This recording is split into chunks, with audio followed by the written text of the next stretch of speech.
It's Ron Reader digs the universe.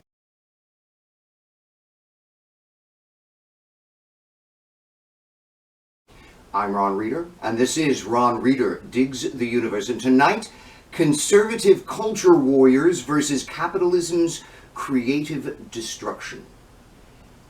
Liberal television pundits and lefty writers have been observing lately how the conservatives, who appear to lack any actual policy positions or arguments or even a party platform, have pivoted their rhetoric back to the old tried and true culture issues. Yeah, that's right.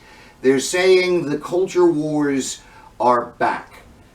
Personally, I don't think these conservative culture wars ever really left the political scene. They've kind of been here all along, but yeah, the right wing has definitely gotten louder in its bitching these last few months.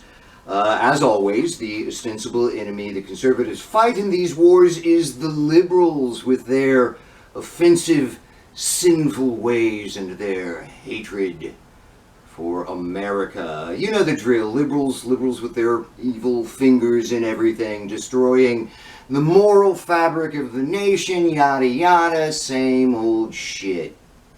And to a great extent, that's true from their perspective. The left has successfully pulled off some awesome changes for the better in this country since the 1960s. You know, progress.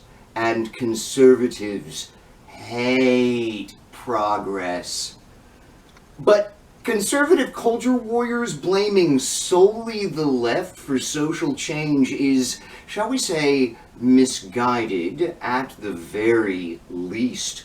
The great economist Karl Marx wrote extensively about a concept he called capitalism's creative destruction, which is, as he wrote, the violent destruction of capital not by relations external to it, but rather as a condition of self-preservation.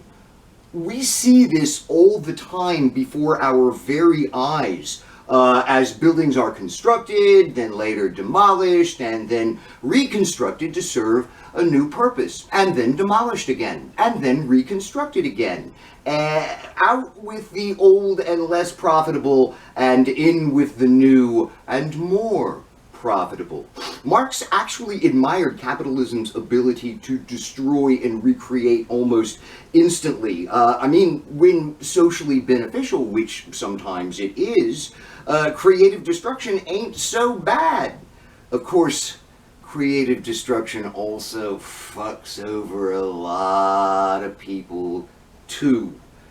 Neighborhood gentrification and stagnation processes, that's creative destruction. So are the immigrants who come here to escape dire economic circumstances in their home countries. So is the rise of the single-parent family, due to capitalism's never-ending squeeze on wages, making a second parent a potential economic liability and therefore more trouble than it's worth. Hell, we can even blame shrinking wages for a lot of drug addiction and alcoholism. Now, liberals aren't responsible for any of this. It's all economics, all capitalism creating and destroying at will in its relentless pursuit of profit. But conservative culture warriors either refuse to understand this or simply don't give a fuck. Neighborhood stagnation, which happens when capitalists determine that there is no profit to be had there, is blamed on the liberals with their loose ways and their socialism. The pathologies of poverty in these situations serve as fake proof that the left is tainting our cultural fabric. Immigration is also blamed on the liberals somehow, and I've never really understood how that's supposed to work, really. Single mothers are, to conservatives, women who have too much sex because liberals are perverts, I guess. Drug addiction, a really complicated medical and social ill, is also blamed on liberal permissiveness, like we all, snort meth or something. This analysis, it gets even funner when you consider how capitalism, through its mass media arm, directly creates and destroys cultural capital, especially when pursuing an emerging market. The rise of gay and lesbian characters in film and television was no accident. Also, yay pride, a lot of profit to be made with the gays. And guess what? There is now a market in wokeness. I hate Nike, but I just love their Colin Kaepernick ad campaign. It's like, suck it, conservatives, we're making money, woo! The bottom line here, for me, is that a huge number of cultural changes against which conservatives rage are either abetted or downright created by capitalism, the right wing's beloved and sacred economic system. In so many ways, the conservatives just have no idea what they're doing. I mean, they're going to win some battles in these culture wars. The end of Roe v. Wade looms large here, but they will never win the overall war.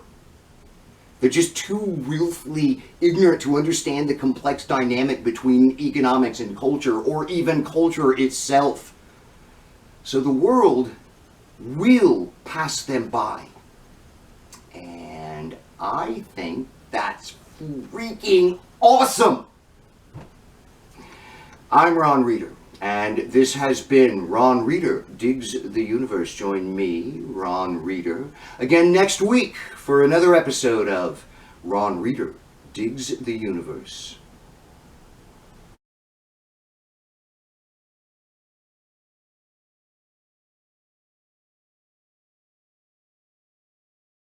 It's like, suck it, conservatives, we're making money, woo!